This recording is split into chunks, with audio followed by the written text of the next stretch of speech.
She said, I love the real straight to the point. Girl, ain't no time for fluff, baby. I may be a little fluffy, but nah. All right, y'all. So for the past few weeks, I have been asking people questions on all of my platforms about different questions that they may want to ask me as a business owner, and I actually got a lot of questions. So I'm on Instagram Live right now, but I'm also recording for YouTube as well. And I got my mic and stuff right here, so the audio will be a lot better once the YouTube video comes out. So there are a lot of, let me make sure I'm not hollering because these headphones. So there are a lot of questions that people asked, and whether or not, if people are live watching right now or they're gonna watch the replay on the YouTube video, I wanna make sure that all of these questions get answered. So I'm going to go ahead and start with the first question. I'm going to jump right into everything. So, someone asks, Soul Age Beauty asks, what are your thoughts toward hiring someone from Fiverr to write a blog post for your website? So, in my personal opinion, I feel that if you are not a good writer, if you are not like a copywriter and you really need help with creating blogs or captions or product descriptions or anything like that, hiring someone may be your best bet. I've never personally hired anyone to write anything for me. Honestly, if I was to hire anyone, it would honestly be my sister, because she is a English teacher. She went to school for English, like has a English degree, and is certified in the state of Texas to teach language, literally. But if you feel like that is not your strong suit when it comes to writing any type of captions, copywriting whatsoever, then hiring someone is definitely a benefit for you. Just make sure that you are paying people what they are worth. If they have a certain price for something, make sure that all of those the deliverables that you want them to do are there.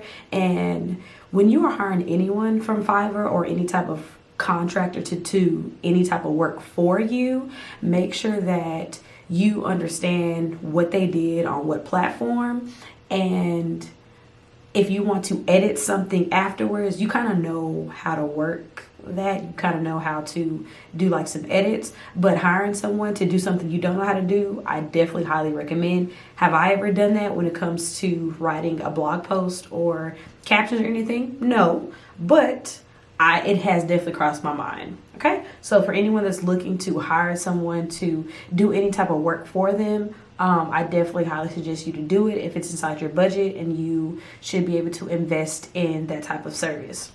Okay, so next question that we have is someone asked about shipping. So the question was, should shipping be included inside of your product price, or should it be separate, because shipping can possibly get very expensive and they don't want to drive their customers away?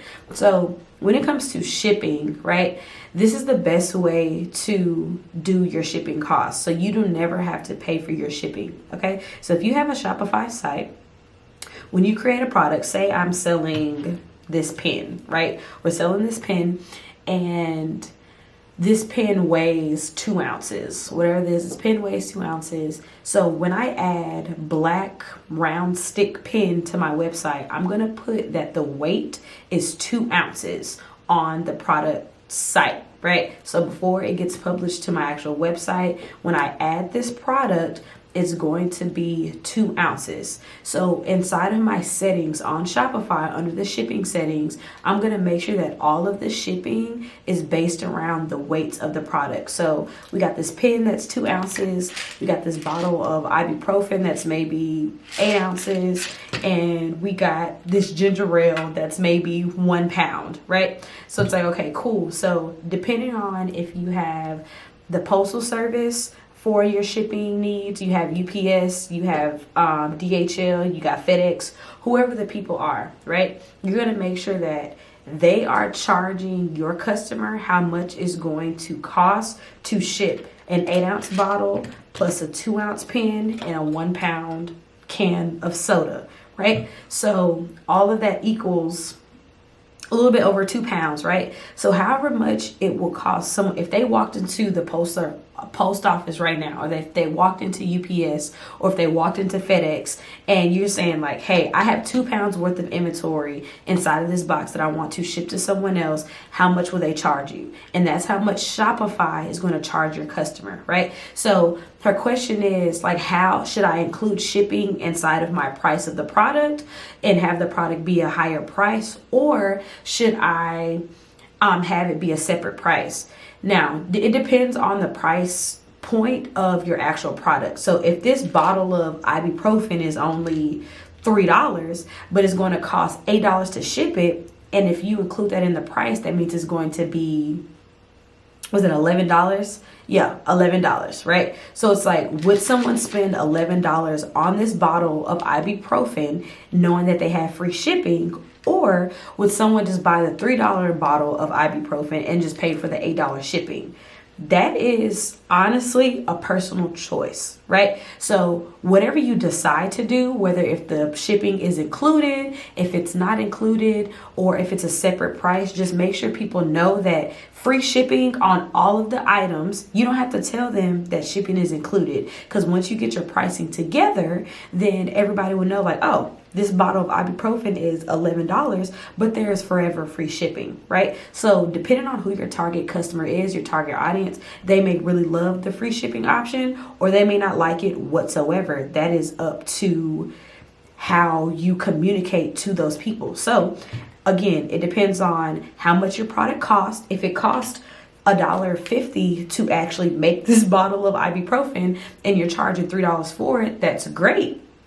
But if you know it's going to cost $8 to get them shipped, reducing the price of shipping is not a solution. It's you either deciding, I want this to be an $11 bottle with free shipping for forever, or it's going to be a $3 bottle and you're going to have to pay for shipping regardless. So it's not a right or wrong answer. I know there are so many people that have free shipping on all their products, but their shipping prices are included inside the price. So you need to know how much it will actually cost to ship all of your products, however much they weigh and everything like that. Add that to the product price and then just have free shipping everywhere. Okay. So again, when it comes to adding shipping prices and everything to your website, when you add a product to your website, make sure you put the weight of that product inside of Shopify in the product section. So once you set up your entire shipping settings, that it will calculate how much it will ship those specific products because of the weight. Okay, so I hope that made sense. So again, it's up to you. You decide what you're going to do. Are you going to put the shipping price with the product price, or are you going to have it separately? No one can tell you, oh, your shipping costs too much, blah, blah, blah. Baby, it costs a lot to ship something to somewhere else, right? If someone's telling you like, oh, your shipping price is too much, they're not your target customer. Because I have never had someone to question my shipping prices ever. For Buy Red Beauty, Buy Red Wholesale, and Wholesale, it be costing $8 to ship some samples, and people gonna pay that $8, and it end up being like $19 for like one thing. That's how much it costs to get to you. I'm not including shipping prices inside of my products because of the nature of those products, right? Now, if I decide to include shipping prices in my individual retail products, then I would have to go back and make sure that, okay, I know it's going to cost this much to send this much to send that. That's a lot of calculation that you need to do, and make sure that you keep track of all those calculations and everything like that, so you know that you're still getting your profit and you're having that stuff shipped. Easiest thing for me, in my personal opinion, shipping would not be included in any of my pricing, unless someone spends like a certain amount. But you're just gonna have to pay. You're just gonna have to see the shipping price, however much it costs to you, and it is what it is. My personal opinion, but again, it depends on you and your customers. Okay. So that was some of the questions. We still got a lot more questions to go. So if you guys also have some business questions as well, please put them in the comment section and I'll be answering them as well too. But there were so many that were inside of inside of my stories over the past few weeks. So I'm going to answer these as we're going on if you guys don't have questions as well too. Okay. And again, I am on IG Live, but I'm also recording for YouTube as well. So all of these questions will also be, the replay will be on YouTube. Okay. So, next question that we have is from Posh Beauty Wholesale. And she asks, how do you stay motivated even on days where you feel like you can't do it? Girl, I feel like people ask me this question all the time. Like, Red, how do you stay motivated? How do you keep going? You know, because baby, I'm ready to give up. I'm ready to throw in the towel. And I just made a reel about this yesterday or like the other day. When it comes to being a business owner, when it comes to running your own business, working, being a mother, being anything, when it comes to just life, it has to come from within you. Okay, like it truly has to come from the depths of your soul. And if you don't feel like what you're doing, like if you don't feel like your why is good enough to do what you're doing, then maybe this isn't necessarily for you, right? So the question is, what keeps you motivated? What keeps me motivated is my end goal, my why.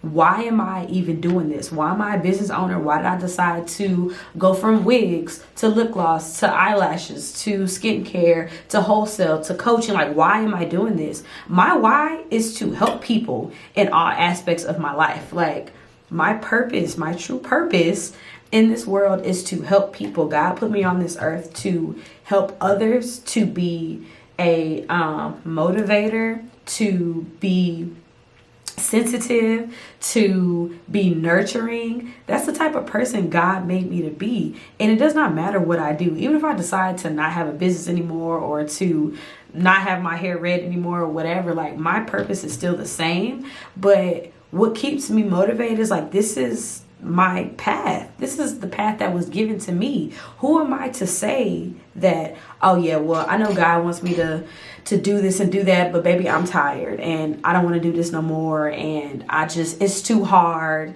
and blah, blah, blah. No, yes, it is too hard. Don't get me wrong.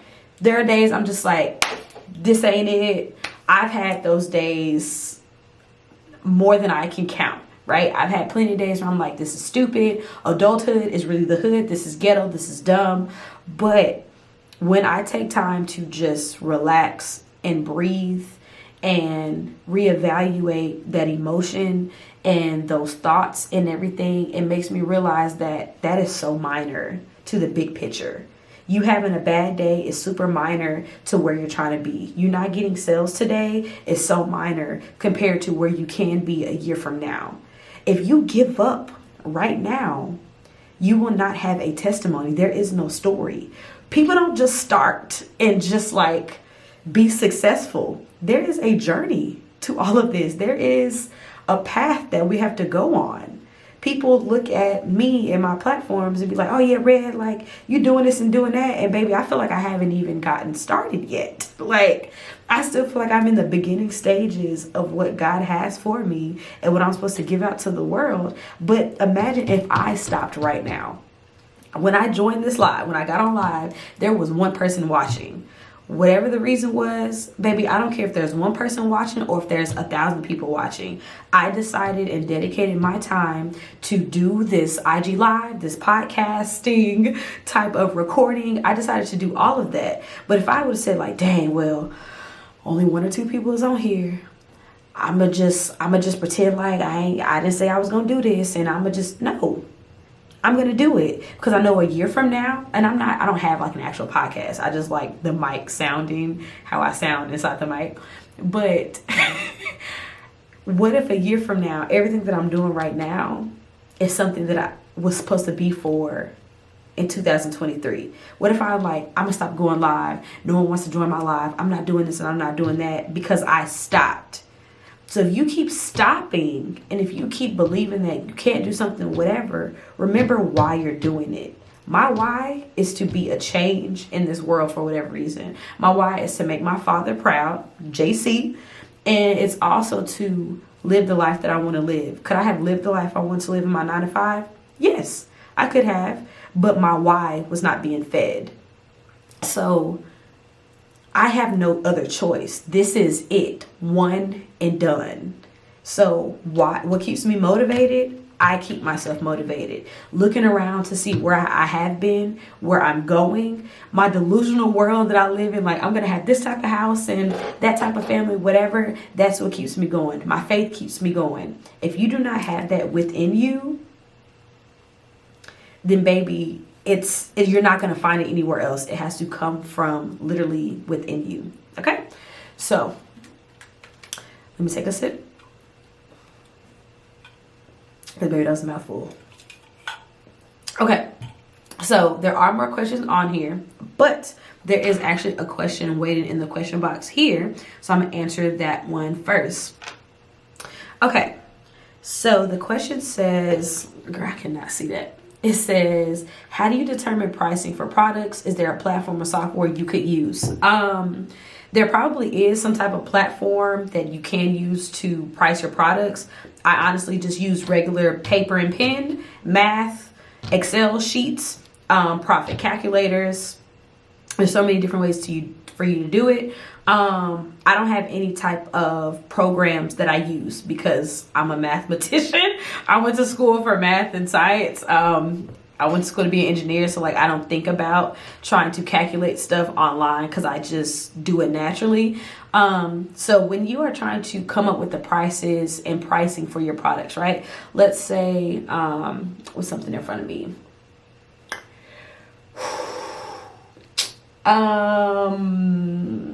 Come on, Kira, use something. Okay. This is a wallet. Say we're selling wallets, right? And you make these wallets, you make these vegan leather wallets for your business, right? How do we come up with the pricing for this? So let's think back to what we need to make this this wallet. We need the actual leather, we need the zipper, and we need some plastic, right? Because there's like a plastic thing right here. So we need the leather, the zipper, and the plastic. Okay, cool. So, excuse me, how much did the leather cost? How much did the metal for the zipper cost? How much did the plastic cost? How much of leather did you buy to make how many wallets you need? How much metal did you make, or how many zippers did you buy to make the wallets that you need? How much plastic did you buy to make the wallets that you need? So first you need to figure out how many units of whatever you're making you're gonna make. So let's just say we're making 100 units of something, right? 100 candles, 100 face washes, 100 t-shirts, 100 lip glosses. Okay, we're making 100. How much of your ingredients do you need to make those 100, right? So since wallets are our example, right? You know that the amount of leather that's right here, it was 2 feet of leather, right? 2 feet of leather, 1 zipper, and 1 3x2 piece of plastic, right? So if you're buying plastic, a foot in cubic feet, right? It's like, okay, I can get 24 pieces of plastic from this large sheet of plastic, and this large sheet of plastic cost me $10. So 10 divided by 24 is how much one sheet of plastic for this one wallet costs. You know that you need 2 feet of leather to make the wallet, and you can buy it 6 feet a pop. So 6 divided by 2 is $3, right? So it costs $3. The leather was $3.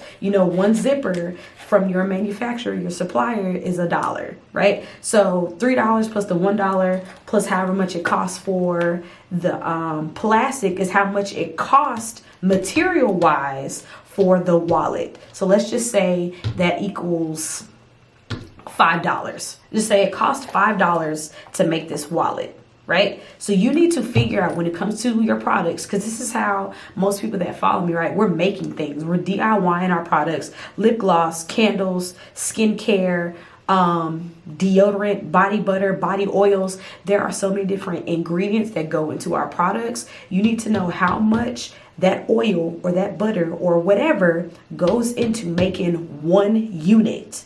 If you are too lazy to do that calculation, baby, business is not going to be for you, because you're going to be eating those costs. You're going to be eating those costs, okay? So it costs $5 to make this wallet, right?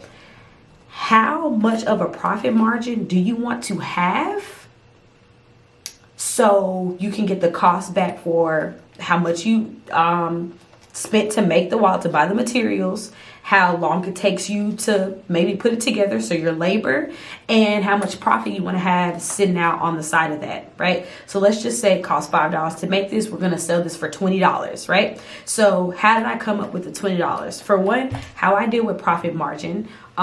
Sometimes I want to look at my competitors to see the similar products that they're selling, see their price point, and see if I can sell my similar product at their same price, right? So then you can Google profit calculators, y'all. You can Google profit calculators, and you can see what the percentage of the profit you're going to get after you know how much something costs, right?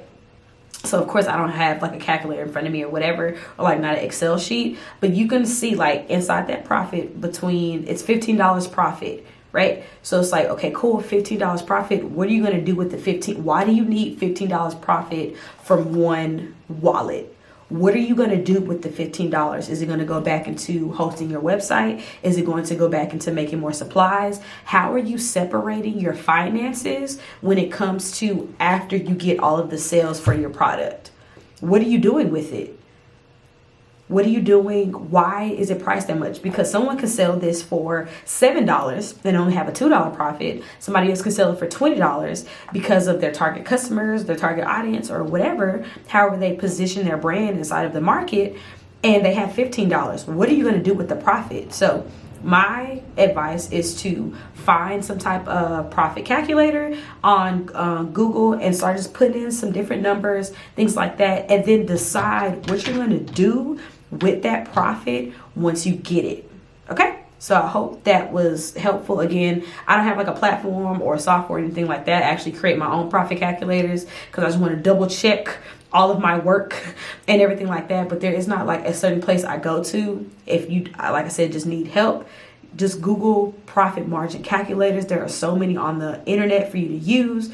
And once you Google that information, start plugging and playing your numbers, document that information in your Google Drive, on your Google Excel sheet, or your Google document or something like that. So you can always keep track of how much it costs to make this, how much it costs to make that, what I want my profit to be, and also have a document of how much of what your finances are should go to certain things, like go to back into the business, go into savings, can go into a lot of different things. Okay, so again, when you are creating the pricing for your products, figure out, for one, who, like how you position your brand, who your target customer is, and how much that they would spend on this particular product. Okay, so I hope that was helpful. So a few comments in the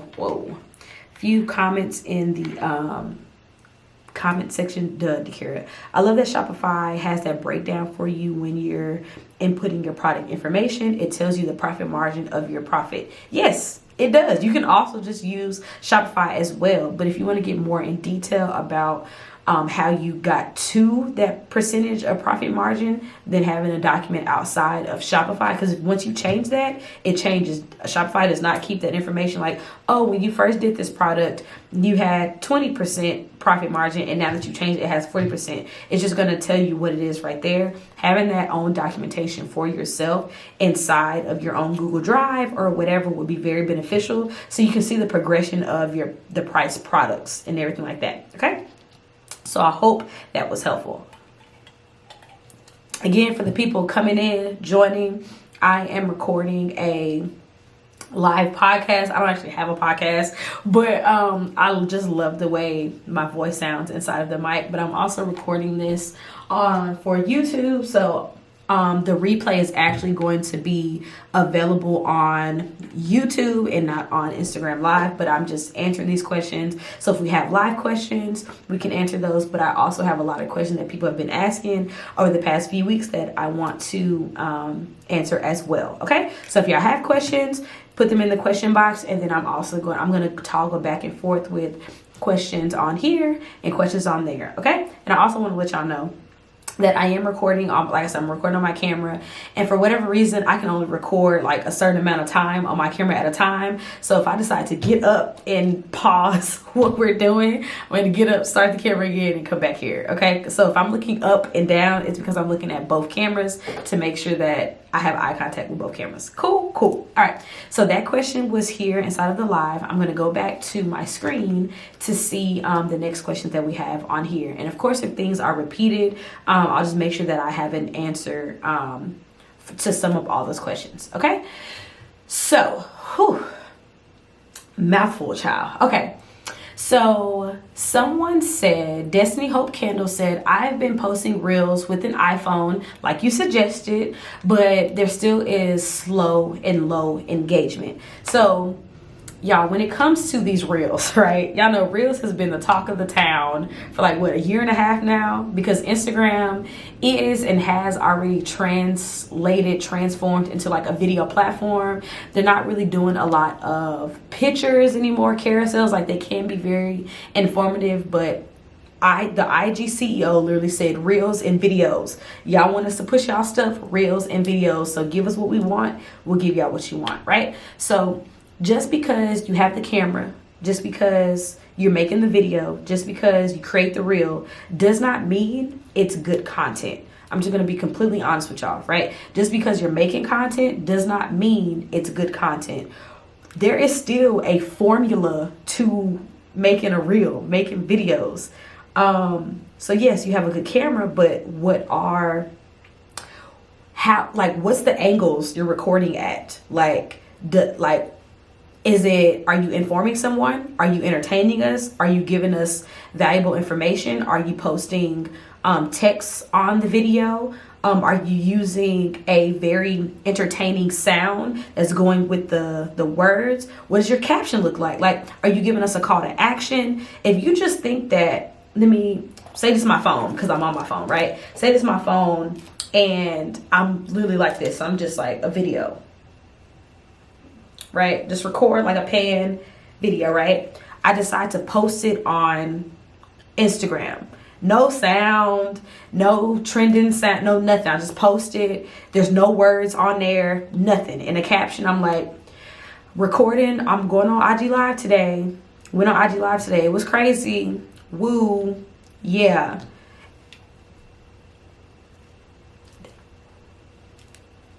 How can you expect to get engaged? What is there to engage? There's nothing to actually engage. I didn't give value whatsoever.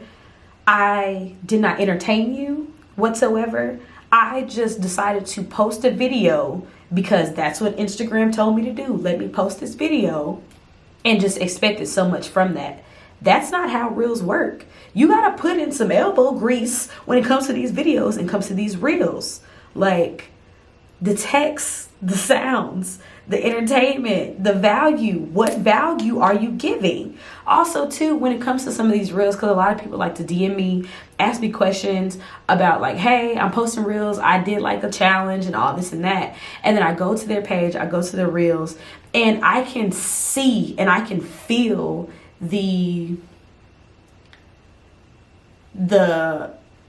okay, I don't know what's the word I'm looking for. I can feel how unconfident people are when it comes to creating their content.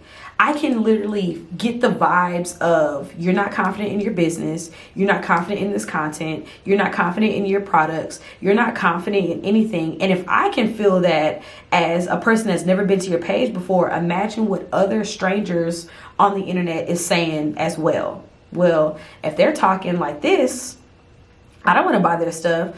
You know, I wasn't really going to post this video, but I decided to post it anyway. And here go my reel. I heard reels is really good for engagement. So y'all go ahead and engage with this post. Oh, I heard this and I heard that, but I don't really know if it's going to work for me. And You are already defeated. Shawty, like, how do you expect anybody to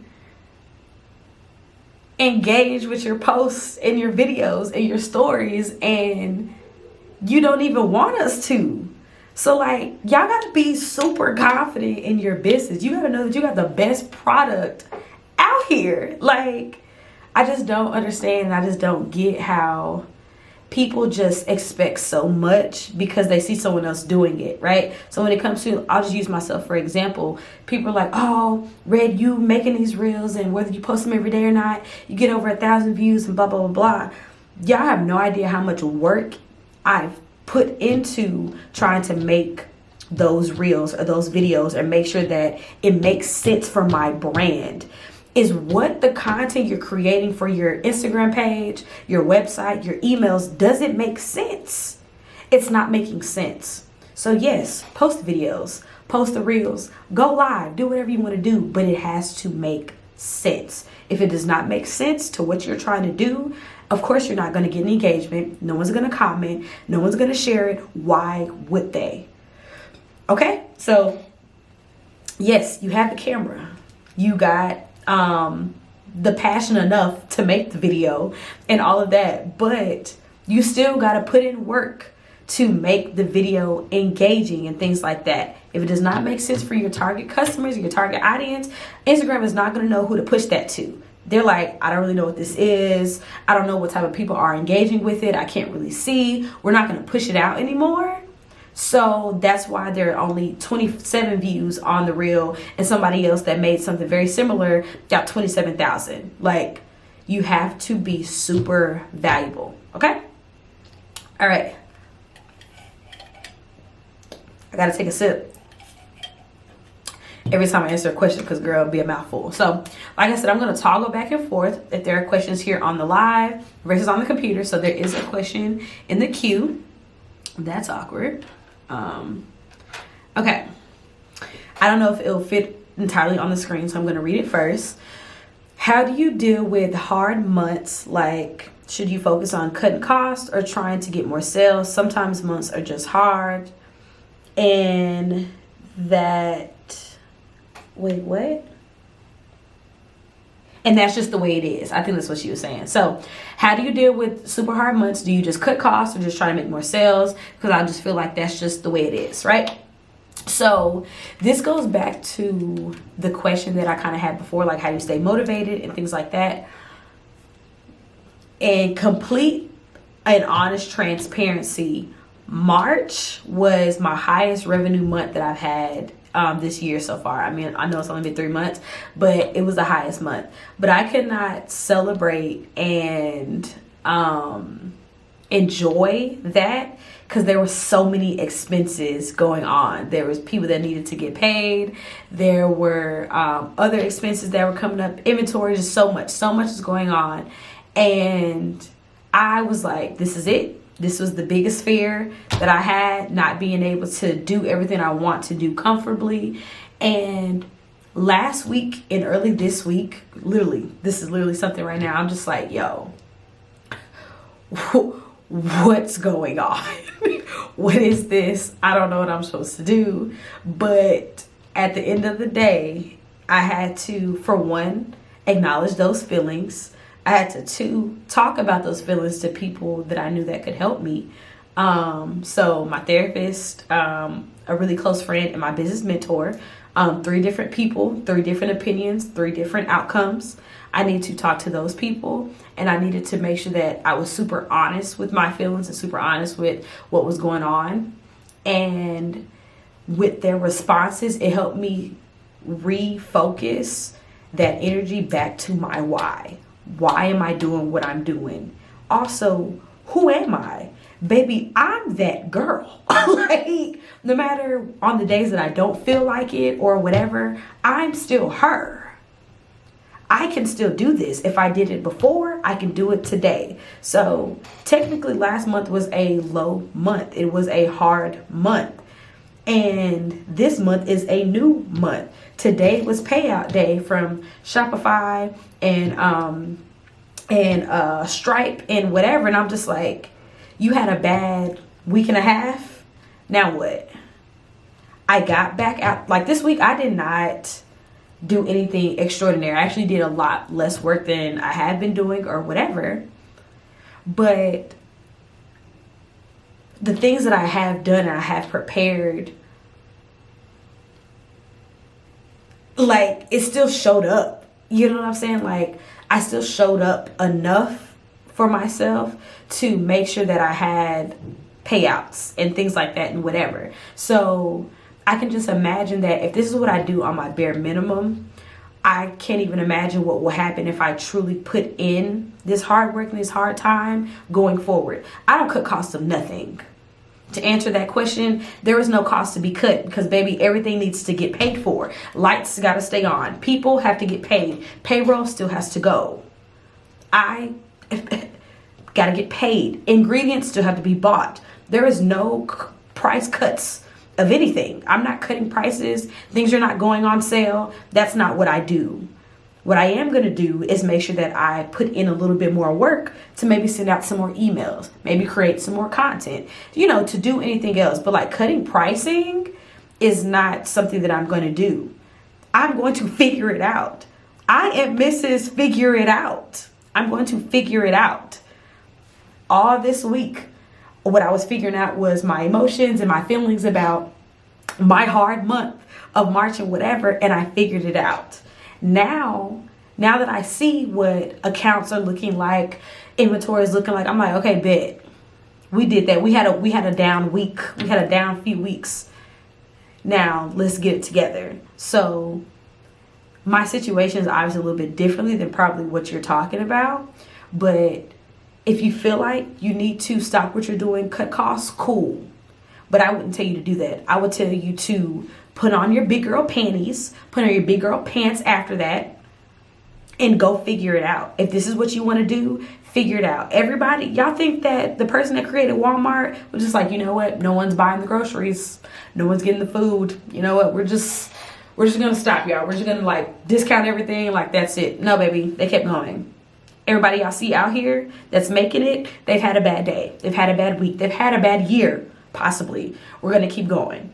Just like I said earlier, if I stopped right now, imagine all of the blessings I could be denying myself if I did not keep going. This is a part of your journey. This is a part of your story. Not saying you're supposed to be a coach or something like that or whatever, but imagine the story that you tell your kids or people who look up to you as a business owner. You have chapters in your story. Everything is not sugar and sweet and unicorn rainbows. This stuff is hard, okay? It is hard. You're going to have days, you're going to have weeks, you're going to have moments. Deal with them, take them in, talk them out, and get to moving, okay? So that's what I do. I get it together. I talk it out. I'm real with my feelings. I figure out some action plans. I'm given action points, and I figure it out. That's literally what I do. It may not work for everybody, but it's been working for me, so yeah. So I'm gonna go ahead and go to the next question that's on my computer. Again, if the people on live have questions, please put them in the question box and I will answer them as well. Okay, so the next question on here, let me see what it says. When do you feel like it was time for a warehouse? Girl, when I could not live out of my garage no more. Like, for the people that do not know the full entrepreneurship journey that I have, I'm just going to explain it. So back in 19, I started my very first online business ever. It was called Wigs by Red. Oh, actually, I have the shirt on right now. It was called Wigs by Red. Make sure the camera up there can see it too. This is my logo. Whatever. Home of the $100 wig, baby. You couldn't tell me nothing, okay? I knew exactly how to make a wig. I knew how to sew it on there, sew it on the cap in less than 2 hours. Just boop, boop, boop. Taught myself how to make the wig on a sewing machine all by myself. I've had multiple sewing machines. Even my family have invested in sewing machines for me during that time. Was making wigs, boom, boom, bam, right? 2018, 19. Had that business for about a year. Like 2 years, maybe like almost 2 years. Nothing wrong with the business, with me making the wigs. I just didn't understand the business part of it, right? So I moved to Tulsa, Oklahoma at the end of 2019, like literally right before the pandemic. So December 2019, was here in Oklahoma. Pandemic hit, or like the world shut down, like literally the day after my birthday. So spring break of 2020, and during those first 3 months of 2020, I was like, I'm gonna finally like add eyelashes to my business. Cause back then, like, girls, like, you had hair, bundles, and eyelashes. Like, I don't know what that was, but like, that's just how everything was. I was supposed to add eyelashes the year before, but I was too scared to do it. I don't understand, like, I just didn't understand all that stuff at the time. So I was like, I'm finally gonna add eyelashes this year. That's what I'm gonna do a whole year later. So found eyelashes, found a great vendor for it. They still contact me to this day. Eyelashes, all of that. And then that's when like all the lip gloss girls on YouTube was just like popping off, right? So like Bougie Barbie, Mava RJ, Mocha P Beauty, you know, right. So I'm on YouTube, I'm watching all these girls. I'm like, okay, yeah, I can make lip gloss and stuff too. Like, cool, right? So I actually bought Bougie Barbie's her starter kit, or her starter, whatever it was, because I didn't understand. I'm just like, okay, cool, whatever. So I bought it, and I had like a little version. I think it was like 8 ounces or something, girl. I had a little Versagel, had the little simple lip gloss containers, had the little colorants, and did she have oil too? I think she had oil in there too. I can't remember. I don't know. She had oil, I had oil, somebody. Girl made my lip gloss, and I was like, oh yeah, I can do this. I didn't second guess it. I was like, yeah, baby, this ain't gonna be nothing. Girl, lip gloss took off, okay? Lip gloss took off, Versagel was taking off. TKB Trading at the time was like the number one, what is it? The number one, Versagel vendor at the time. Then I ended up finding another Versagel vendor. I made a whole YouTube video about that at like the beginning of March, something like that, like around my birthday, like right before or something like that. And that video just took off, changed the whole trajectory of my lip gloss business at the time. I ended up becoming like a lip gloss vendor and everything like that. So I went from making wigs inside of my second bedroom office. It was, at the time, I thought it was very spacious, but it was actually pretty small. I don't know how that was a bedroom. I was making wigs and stuff, and then when I started to make lip gloss, it was just super messy. I just didn't want it on the carpet or nothing like that. So I started making it in the kitchen. Like, I had this huge island that I was making it in the kitchen, and then I started moving like my Versagel business to my garage, because like I had all these big buckets, these 5-pound, gallon, whatever buckets and stuff. I had like the filling machines. I had all of that in the garage. And this is like all of 2020. So y'all know we're in the midst of the pandemic, wearing these masks, our breath, all of that was messing up all this part of my face. And I was like, the skincare products that I'm using right now is just not working. So I decided to make my own. So I started making my own. That was in the kitchen, making stuff in the kitchen.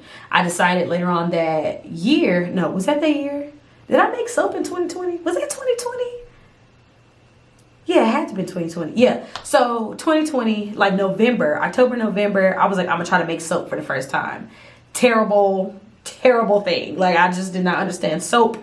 I don't understand none of that, but I'm still in the kitchen, still doing stuff, whatever. And in the summer of 2020, no, honestly, like, yeah, in May, like when I had my highest month at that time, I was like, I need a bigger space. Like, the issues that I'm having with tracking and the products and everything like that, I have no space to like hold these pails and stuff that I want to do. So I decided to put my Versagel business on hold, basically, and look for a warehouse. I actually did not look for one, actually. Like, I actually talked myself out of it, and I just figured it out. And then in August, I was in Houston for my sister's birthday, and something, most likely the Holy Spirit, was like, you need a warehouse. Like, I don't know what it was. I can't remember the full conversation that the Lord had with me at that time, but he was like, what you doing right now is not it. Like, you need to figure out something. So I started looking at the warehouse I was looking at before, like back in May. So May, June, July, August, like 3 months later, I'm still hardcore working on my garage and my kitchen. Could never cook. I'm not a cook. I'm not a cooker. I'm not a chef, but I couldn't try because there was always products everywhere, boxes everywhere. It's just too much. And then I decided to look for the warehouse in like late August, early September. Got approved 2 weeks later, which I could have got approved that same day. but my realtor forgot about my application or whatever. But I got approved for the warehouse, and I got my keys October 2020. So the original question was, when did you feel like it was time for a warehouse? For one, when God told me and allowed me to get a warehouse. Because if I'm being honest, when it comes to monetary purposes or reasons, I was not financially prepared to have a warehouse. Let's be honest. Like, the Lord was paying the rent, because baby, I don't know who was paying the rent. Like, I have no idea. I think I still had my job at the time, so I think I was like putting some money toward the warehouse rent and stuff like that. But I did not pay for my warehouse rent strictly out of my business money until like 4 or 5 months later, like until like the beginning of 2021. So having a really good 9-to-5 job at that time really helped sustain me as a business owner. And just side note, if y'all are working a 9-to-5 job and you're like, oh, I'm tired of being here, use that 9-to-5 until you're able to do this full time. Because like, baby, I promise you, if it was not for my day job, I would not be nowhere where I'm at right now, just being honest. So when my business started taking over my home, I couldn't clean properly. I couldn't even park in my garage for like 3 or 4 months because I had like bubble wrap in there. I had like buckets and stuff. It was just like so much going on. I just could not. I was moved out of my home basically because of my business. So that's when I realized that I needed a extra space. I ended up having a storage unit for like a month or two during that summertime of when I was supposed to be looking for a warehouse. I just did not get it. So I was like, oh yeah, I'm gonna have a storage unit, because people were getting storage units at the time, but there was no outlets, there was no air. I had to buy like fans. It was just not. I just always did not get like a feel of safety when I was in there, like on some like, it's because if y'all ever been to like an inside storage unit, it's so quiet until it's not, when somebody is like trying to put stuff in or out of their unit, and I'm just like, somebody here, whatever. It wasn't cutting it. So when I realized that I did not have space in my home no more, and that I needed a place that made sense that I can grow into, that's when I got the warehouse. So if you want a warehouse or an office space or something like that, that needs to be a conversation with yourself or whoever's helping you with the business. Look at your finances, look at everything, and is that an investment for you? Me getting my warehouse October in 2020 was a huge investment. I at first almost was like, I also didn't want a warehouse, because like those leases are not like apartment leases. Like, it's like 3 years minimum type stuff, depending on where you're getting your warehouse at. 3, 4, maybe even 5 years. And I had to have a conversation with myself, like, are you ready for this type of commitment? If you make this commitment, you have to do the business. Like, this is not a game no more. You have to do this thing. If you decide to go out of business in a year, you still got to pay this rent the 2 years after that. Like, so there's a lot of conversations I had to have with myself. There was a lot of things that I had to just do for me and to just talk about with myself and just be realistic. Like, can you do this? Are you ready for this? And I said yes. I said yes to myself. And now, October, November, December. Now it's been a year and a half. Wow. It's been a year and a half, literally, since I've had my warehouse. I have a year and a half left. As of right now, I feel like I need a bigger space. I need a bigger space because I allow myself to go into a place to grow physically. So I just feel like I'm just going to continue to grow physically. Hopefully by this time next year, I'm looking at larger warehouse spaces here in the city, to just have more office spaces, eventually have like actual employees, different things like that. But if I did not allow myself to think bigger, I would not have been in a bigger place. I would still be in that same apartment. I'll still be working out of that apartment. Now I'm currently in my new apartment that I moved into in December, and I don't do any work here. The only work that gets done is in this bedroom, but it's an actual large space. But I don't make products here anymore. I don't do anything outside of this room. And if I did not have that extra space, I would not have a home. When I realized that I do not have a home anymore, and I'm just at work all day, coming to work all day, and I was working my 9-to-5 from home, like, it was just too much. So when I lost my piece of home is when I knew it was time for a warehouse. So hopefully that answered your question. But yeah, so take my sip. For the people coming in and coming out, I'm recording a live podcast, y'all. So there's a lot of questions. I've been asking people questions for the past 2 weeks, like what business questions they have for me. So if I'm looking to the left, I'm looking at my computer to see the question that I screenshotted. If I'm not looking at the iPhone right now, I'm looking at my camera because I am recording for YouTube as well. So this will not actually have a replay on Instagram. There will be a replay on YouTube later on this week with all of the answers and stuff as well. Okay, so again, for the people that are on live, if you have questions on live that I have not already answered, I will toggle back and forth between them. So since we have a question on here, I'm going to click on it. So the question says, do you actually enjoy all of your businesses? Yes. I actually enjoy what I do. I really love the creative mode I get into when I'm making soap, when I'm making my products, when I'm putting my labels on, when I'm looking for bottles, when I'm just looking for more stuff to do to make my business better. It makes me happy.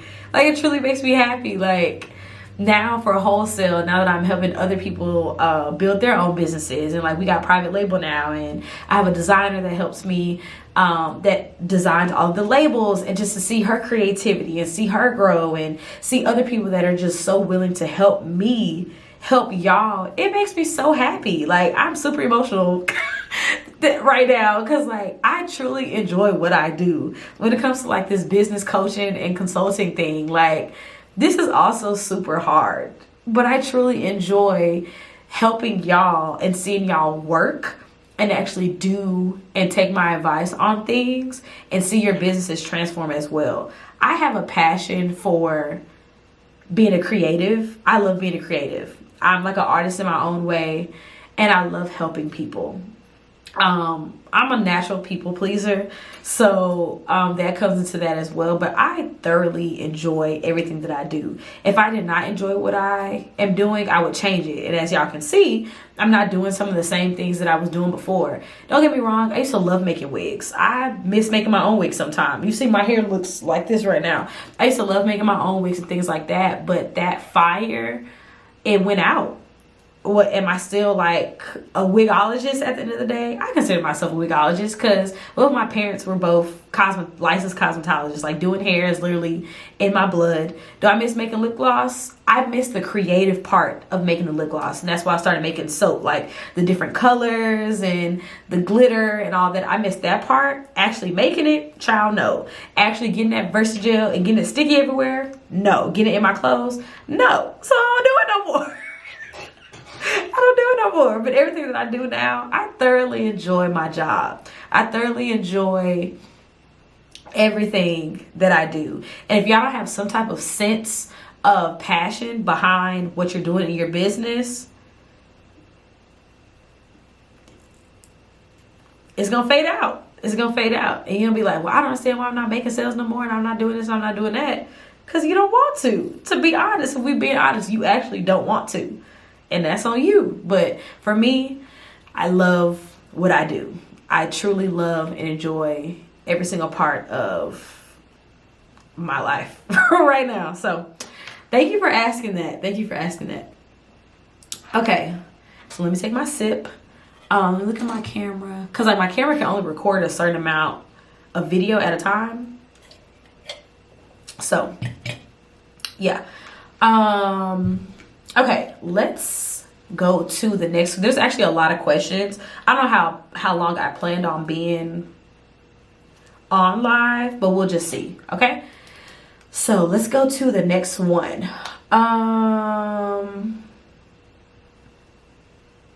We answered that already. Okay, I've gotten this question a lot. Someone asks, how many products should you start off with? Like, how many products should you actually launch with? And I think, again, you're probably gonna get tired of this answer. It's a personal preference. You can launch with 5 products, 10 products, 2 products, 1 product. You should launch with however many products you feel that are comfortable, that demonstrates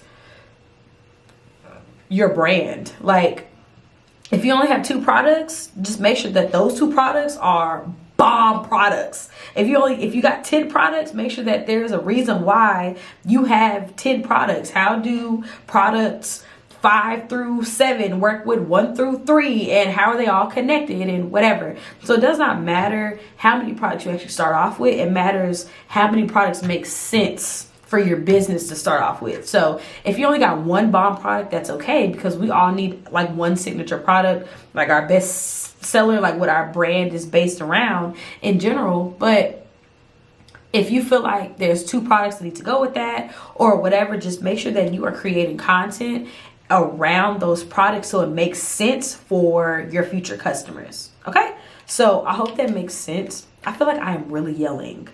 I really feel like I'm yelling because of these headphones. But so yeah, that's my answer to that. There's a comment in the comments. There's a question in the comments. The Stacy Collection said, it may be the type of SD card you're using. Oh, my camera used to cut off every 15 minutes until I changed the class of my SD card. It could be. You know what? You're right. I do have the same brand because I have 2 different SD cards and I have 2 different sizes, but they're the same brand. You could be right. You could be right. I may look into that. But I normally don't be recording past 30 minutes normally. But I knew I was going to be on live for a minute. So that's why I'm like, I just want to make sure that I have it's good or whatever. Okay. So let's go to the next question. There are no more questions inside of here. So I'm going to go to the questions that are that were asked before. Someone said, what are some of the apps you use to help monitor your sales? Shopify.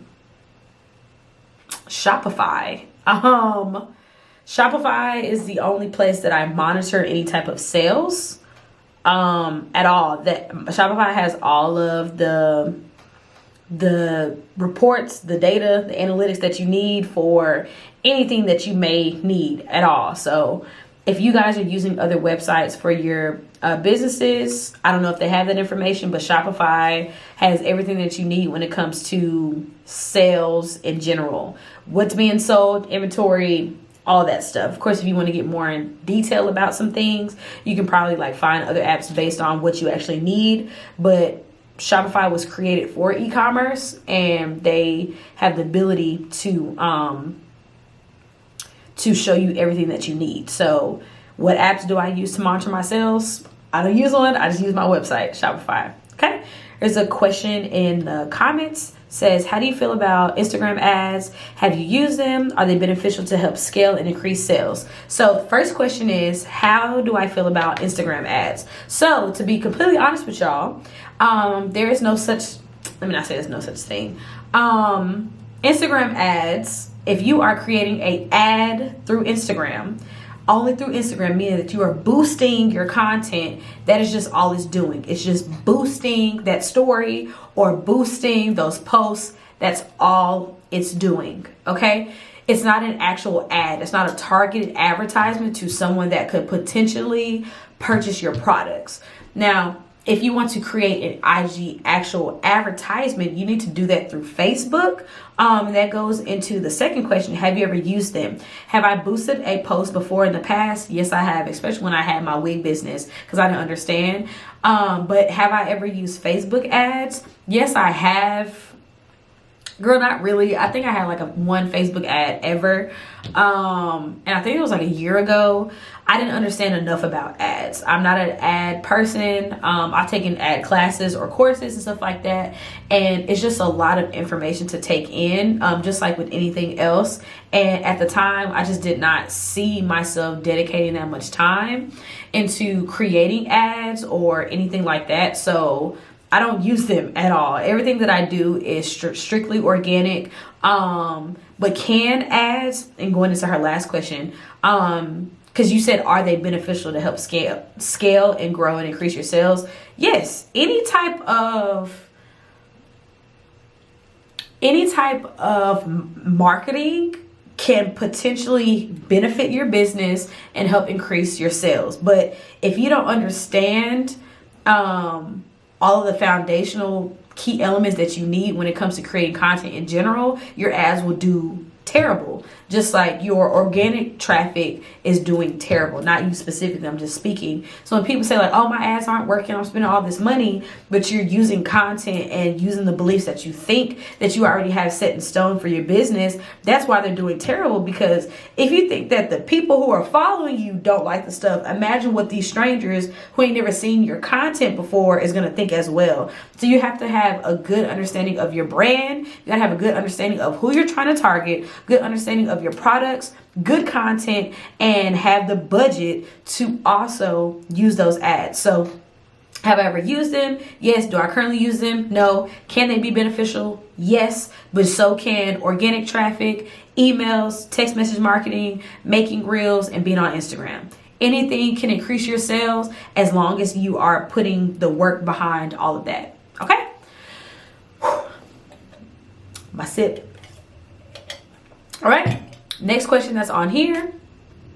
Would you suggest hiring someone to set up your website if you're just getting started? If you really are like, I don't want to figure this out and I have the money to do it, then do that. But baby, when it came to me, I figured out all my websites. And that's not because I was a computer science major and I just really love tech stuff. Like I love trying to figure out all of like the technologies that we use. That wasn't why, I mean, that had a lot to do why. But when it came to figuring out my website, I wanted to know how it worked. Like, do y'all not want to know how y'all websites work? Do y'all not want to know how you input stuff in or whatever? Like, don't get me wrong. We can pay for services. We can pay for services. We can pay for experiences. We can do all that, have the luxury. But if you do not have the income to do that, instead of investing money, invest your time, invest your energy. You're not going to launch a business in a month. I want everybody to get that out their brain. Like, oh, I'm going to launch my website in a month. No, you're not. You've never done this before. Like, that's not going to happen. Take the time to figure out how your website works, how the back end works, how the data works, how the drag and drop works. Just figure it out. Take the time. What are you rushing for? So would I suggest hiring someone? If you got an unlimited budget or a huge budget and you just want somebody to do it and you don't want to ever figure it out or know how to do stuff, then yes. If you want to understand how your business works and how other things work so you can tell somebody else in the future or whatever, then no. Personal opinion. I would never hire someone to do a job that I want to eventually learn how to do. I want to figure it out, have people help me, maybe invest in more time, little bit of money to figure out, understand like some simple things that some individual things that I may not figure out, but like an overall project, no, but that's just me. I want to know how stuff works. I want to know what this looks like. If I need to edit it, that's what I want to figure out. Again, personal preference for me though. Okay. There was a question in the comment section. Again, if y'all have questions, put them in the question box so I can see them as well. I'm going back and forth between questions on live and questions that were asked previously. So what is the first thing you need to do when rebranding your business? You know, I'm glad somebody asked me about a rebrand. Let me tell y'all about how I rebranded Reds University. Let me tell y'all something. First thing when it comes to rebranding, stop announcing that you're rebranding. The first thing that you need to do is not announce that you're rebranding. We don't care. And let me say that in a nicer way. We don't need to know. If you are still selling to the same type of people, you just want to change your colors and change your logo, baby, just do it. Like, just do it. Like, you want a whole new brand kit, new font, new logo, new colors, whatever. Figure all that stuff out with your designer or yourself, with Canva, with Google, whoever. Create a document, keep all that stuff inside the document, and just start posting the new content. Start posting the new products with the new labels. Just do it. So the first thing you need to do is adopt Nike's logo and just do it. We don't have to keep making an announcement. Oh, yeah, I'm about to rebrand. Oh, we having a blowout sale because I'm rebranding. Oh, we about to change our label, so y'all need to go do this and da-da-da-da. Just do it. When it came to Reds University, like when I was having some issues with stuff that I was doing at the end of last week, early this week, I literally said, I love, obviously, like, my main brand color is red. It's a certain shade of red, but my brand colors were red, black, and white. I had like a few shades of red and like a random shade of like beige, but at the time when I first created my brand kit, I'm like, yeah, red. We just doing all shades of red, crimson, burgundy, crimson, all that stuff, right? And then I was sitting here like, this is not gonna be sustainable. I'm not gonna be able to sustain this color palette alone for this business. And I decided, I took time and effort to refigure out my brand colors. Like, took me hours, girl, like putting colors together, whatever. And once I found a new color palette that matched my current personality and where I'm trying to go, I'm like, okay, bet. So all the content, because for the people that do not know, I have a content creator for Reds University. I still come up with all of my ideas, but like, I don't have time, or I don't want to make the time to create the content for it anymore. So majority of my content, I hire my designer to just make for me, send her a complete outline of everything that I want to post for the week or for the next 2 weeks. She makes all the content. I like tweak it a little bit to make sure that it looks the way I want to, and I post it. She made 2 weeks worth of content that I gave her because she's on vacation this week. 2 weeks worth of content, and after she made the content is when I decided that I did not want to have these basic colors anymore. So I had all of the Canva links that she gave me and everything like that, and I put all my colors on there. Like, I got like a purple color now, a coral color, some like little cute pink color, yellow, and of course my red color. And instead of me telling y'all like, I'm changing up, I'm switching up, y'all about to see a new red from me, I just did it. No one questioned me. No one asked what I was doing. I even changed my font. I don't even think y'all realize I even changed my font. I just did it. I decided that I wanted a new look, or I wanted something to be different, and I just did it. So I don't know what rebranding actually means to y'all, but rebranding literally just means changing your brand kit. So that means either changing your colors, changing your logo, changing your brand personality, changing your brand voice. It has nothing to do with your actual products. It has nothing to do with your actual labels. It has nothing to do with any of that. It's changing how you are positioning yourself inside of the market. So if you think rebranding, or this is what, let me be honest. What people think or say rebranding is you had a business, you were selling products, no one was purchasing your products, and now you want to just change what the products look like. That's what rebranding looks like to y'all. Baby, that's not rebranding. You're just changing up your product inventory. That's it. Rebranding means you are changing how you are inside of the market completely. You're changing the way people look and how they feel about you, not your products because they weren't selling last month, so you trying to rechange them for this month. That's not what rebranding is. Rebranding is literally changing the physical appearance of your business. It's changing how people feel and how people take in your business. That's what rebranding is. So if that's what you're trying to do, have a conversation with yourself. Okay, what do I want to change that I was not doing before? Do I want to change the colors? Do I want to change my font? Do I want to change the way I talk to people? Do I want to change the way that people perceive us? Do I want to change my target customer? Do I want to change the target audience in general? What do I actually want to change? Write those changes down, put them in a document, put the new changes you want, whatever you decide to change, and then just start posting like that new business. You don't have to tell us. The internet doesn't care. They really don't. Like, we really think that people on the internet care about what we're doing. They don't. They just want you to show up.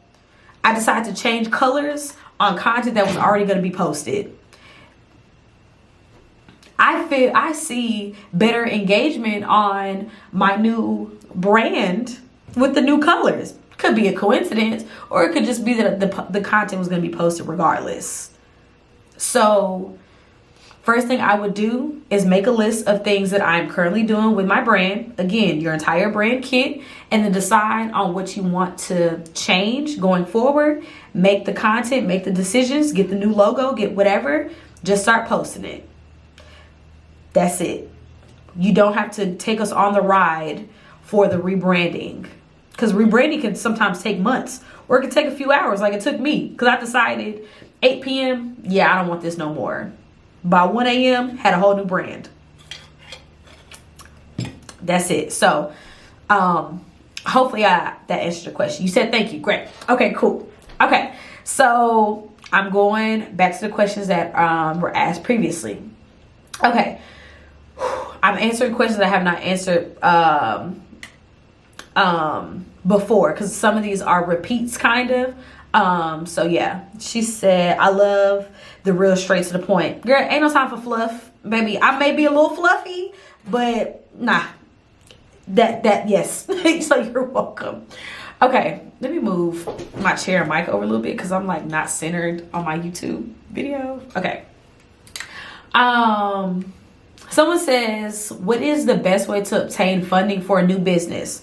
I'm gonna be honest with y'all, I don't know. I'm not a funding guru. I'm not a credit guru. I'm not a business credit guru. Baby, the funding that I had was from my pocket. Yes. Wait, did I get a stimulus check? I think I got a stimulus check. Did I get a stimulus check? Well, when I first started my wig business, baby, all that money came from me. There was no business funding. I didn't even know that business credit was a thing. Girl, I said I wanted to make wigs. And baby, I figured out how to go buy a sewing machine. I figured out that I needed caps. I just purchased that stuff with my own money. So I honestly can't tell you what the best way is to attain funding. I'm not the person for that. I know there are a lot of people on this platform that are teaching people how to get funding for new businesses, or Google business loans for a new business owner, how to start a business with. So I don't know, because I never looked up that information, but I promise you that somebody on Google has answered your question. I just can't answer it, so I'm sorry. And the only funding that I've ever received for my business is Shopify Capital and PayPal Credit. And I just did PayPal Credit just a few weeks ago. But when it comes to like loans and stuff from like business, like banks and stuff, I've never done that. So I can't really speak on that. So yeah. Next question. Things to be mindful of when you're researching vendors, samples, suppliers, and you're trying to outsource information. It depends on what you're researching, and depends on what platform you're researching. So I'm gonna assume that this person means like when you're trying to outsource for vendors or supplies or stuff from someone that does not live in the same country as you, because I order a lot of things from overseas, China, other countries as well. And the communication that people are giving. Now, of course, yes, like people want our money. They're trying to make sure that they make the sale. But there's a difference between, you just have a feeling. Like you should just have some type of gut feeling when you're talking to a person through text message, because that's basically what it is. If they're trying to scam you or not. Now, a lot of people are like, I don't like to order off Alibaba or AliExpress because I've been scammed before or whatever. And I'm just like, how are y'all getting scammed? Because I've never in my entire life of doing business, I've purchased hair, I purchased eyelashes, I purchased lip gloss tubes, I purchased plastic bottles, jars, tops, shipping bag. I purchased a various amount of things from overseas, and not once have any one of those vendors ever gypped me.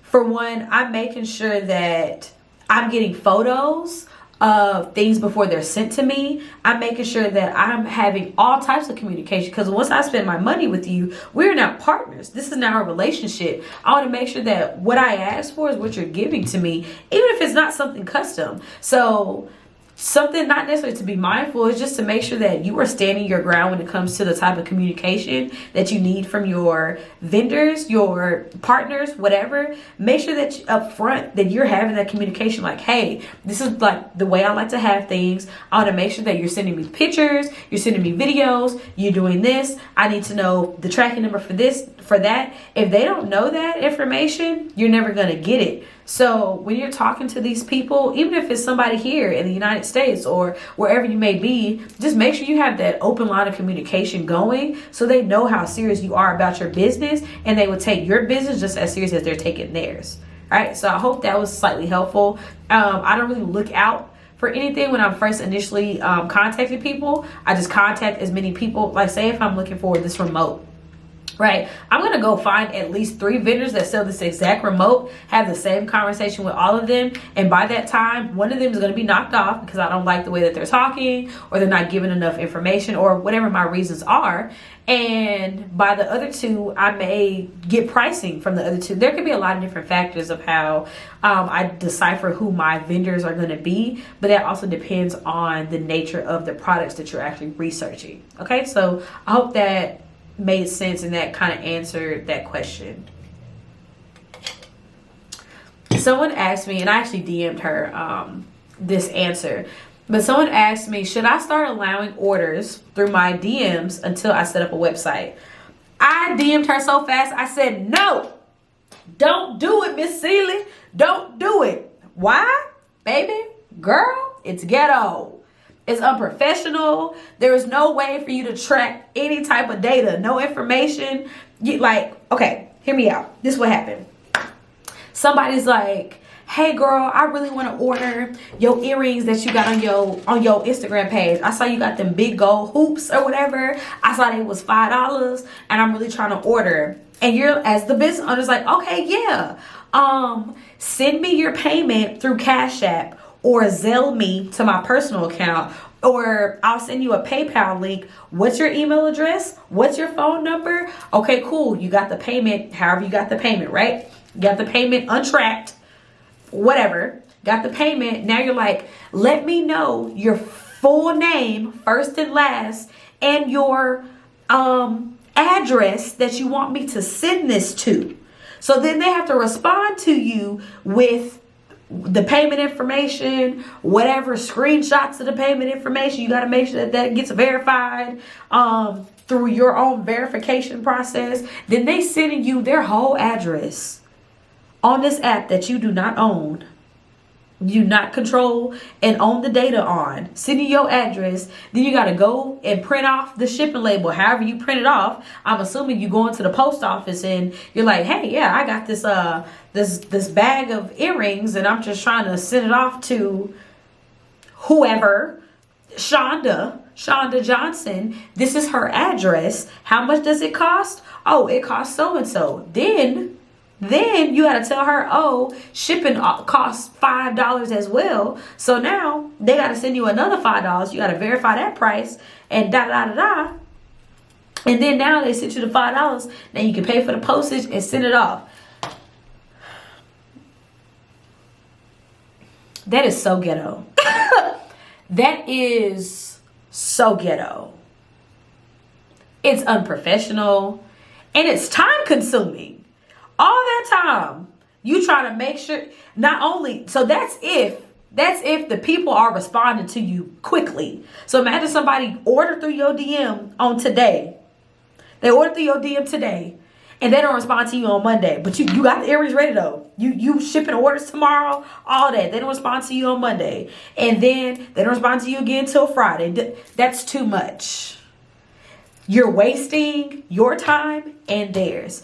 If you just have a website, somebody can order any time of the day. Any time of the day, in your sleep, when you're awake, when you're posted, whenever. They can order whenever they want to. And you're going to have all the information in your website, on your dashboard, all of that. Cool. It's going to Shonda Johnson. She lives in Georgia. She lives in Atlanta, Georgia. Boom, bam. She even left me a note on her order. She was like, hey, can you please do this and that, or whatever. Got that order, send it out, boom, during your process time. So your process time is 2 to 3 business days. So instead of you trying to get all this information, payment information, stuff not being tracked, all of whatever, what if she never got her order? What if you sent it off, you did all that stuff, she never got the package? How can you confirm that? Because to the post office, there's no paper trail for that. Maybe you can get a receipt. But it's like, oh, you was just one person sending it to another. There's no business information. There's no way to track nothing for real. Like, no. So again, should I start allowing orders through DM until I set up a website? The answer will always be no. Just wait. You're so ready to launch the business. Wait. Just wait. Okay? Whoo, child, that's a lot. Like,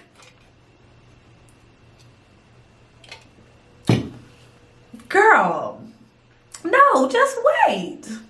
Okay. Next question. Okay, I've already answered that. Okay, cool, great. We're actually wrapping up. Look at us, y'all. Okay. Someone said, if you had to start from YouTube, if you have not started from YouTube, Dakira, what? If you hadn't started from YouTube, what would be your marketing strategy? Cool. So I also sent her a DM to this as well too. So she basically asked me, like, if I did not have a start on YouTube, what would have been my, I'm so sorry. What would have been my marketing strategy? So I told her that when people started finding me on YouTube, I had already had a business for over a year. I had my wig business. If you guys follow me on YouTube and have been following me, my first videos were hair videos, like coloring hair, making wigs. Like, oh, girl, hair, they're still on there. Look a mess. Like, I don't know what I was recording on, but hair videos and stuff like that. My YouTube took off when I started wholesaling lip gloss base, basically. But I still had my lash business. I still was talking about that. I still had my lip gloss business before it became Versagel. YouTube was just another marketing platform to help the business, just like Instagram, just like TikTok, just like Twitter, just like Facebook, just like any other place that we're using. So I think people assume like, oh, well, you started from YouTube. Like, your YouTube, like, is that? Baby, no, it's not. I don't know what y'all be thinking, but baby, it's wrong. Like, if I started using TikTok consistently right now, TikTok will blow up my business. If I started using Instagram more consistently than I am, Instagram will blow up my business. Whatever social media platform you are using consistently, that's what's going to be a part of your market strategy. So the marketing strategy can include anything. It can also include text messages and emails. Like, from both of my businesses, over 50% of my revenue sales every single month comes from emails. That ain't got nothing to do with YouTube. That ain't got nothing to do with TikTok or Instagram. It got to do with the platform that I'm using. I consistently have emails going out, whether if it's in an automatic flow, whether it's in email campaigns, that's what I'm using consistently. So to reword her question, or to like give like a short answer to her question, the marketing strategy I would have for all of my businesses is to just be consistent in the ones that I enjoy using. Instagram, TikTok, Twitter, Snapchat, Facebook, YouTube. Pick one to start off with. Be consistent in it. Leverage that information. Leverage that market strategy that you're using on there. Leverage that social media platform and start moving people to other platforms or to your website or whatever. It's not just about YouTube. It's not just about Instagram. It's about you. Okay? So I hope that answered that question. All right. So